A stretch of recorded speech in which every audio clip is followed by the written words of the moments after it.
For all those people who don't understand the language Hindi, kindly turn on the closed captions right here. So आज हम देख रहे हैं कि गाड़ी पे पीछे वाला बम्पर लटक जाता है जस्ट लाइक दिस। तो उसे कैसे ठीक करते हैं? तो सबसे पहले चीज़ जो हमें देखनी है वो ये है कि आपकी जहाँ पे रियर फॉग लैंप्स हैं, रियर फॉग लैंप्स के बिल्कुल पीछे आपके बोल्ट्स हैं नीचे वाली साइड से अंदर, इधर भी और उधर भी। तो जब हम इस पे पैर रख के चढ़ते हैं, यूजुअली वेट की वजह से थोड़ा सा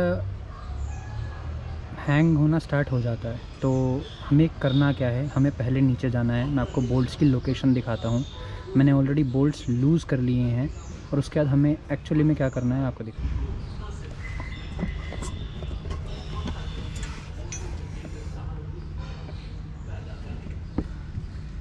जैसे ये 3 बोल्ट्स हैं, हमें इन तीनों बोल्ट्स को लूज़ करना है। मैं कर चुका हूँ।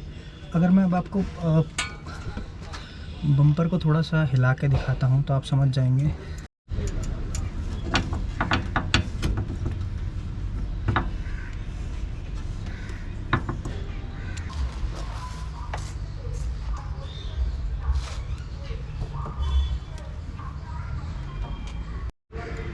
वेरएस फाइनली हमें इस काम के लिए चाहिए 2 जने। 2 जने क्यों? क्योंकि अगर आप नीचे हैं और बम्पर को कौन ऊपर की तरफ उठा के रखेगा? क्योंकि जिस टाइम पे आपके साथ कोई जो आपको हेल्प कर रहा होगा वो बम्पर को उठाएगा और उसके बाद आपको सेम लोकेशन पे उसके उठाते हुए फाइनल पोजीशन पे रोक के आपको नीचे बोल्ट्स टाइट करने पड़ेंगे। मैंने बताया था मैं लूज़ कर चुका हूँ और आपको ये काम सिर्फ एक साइड नहीं, ये दोनों साइड पे करना है। तो इसलिए ये 2 जनों का काम है। बहुत ही छोटी सी प्रॉब्लम जो हम फेस करते हैं। यूजुअली ये उन गाड़ियों में ज़्यादा होती है जो लैडर फ्रेम होते हैं, क्योंकि आपका बम्पर आपकी गाड़ी पे डायरेक्टली कसा नहीं होता। यूजुअली उसके अंदर बीच में एक माउंटिंग ब्रैकेट होता है जिस पे बम्पर कसता है।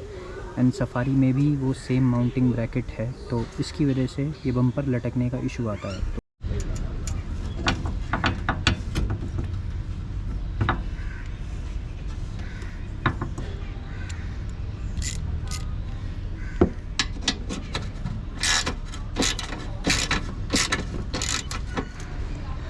सो this is the final result.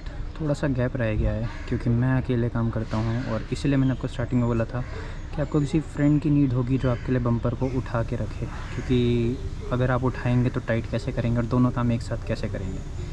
So this is how we do rear bumper adjustment not Tata safari Dicor. और सिर्फ डाइकॉर नहीं, पुराने वाली में भी ऐसे ही होती थी।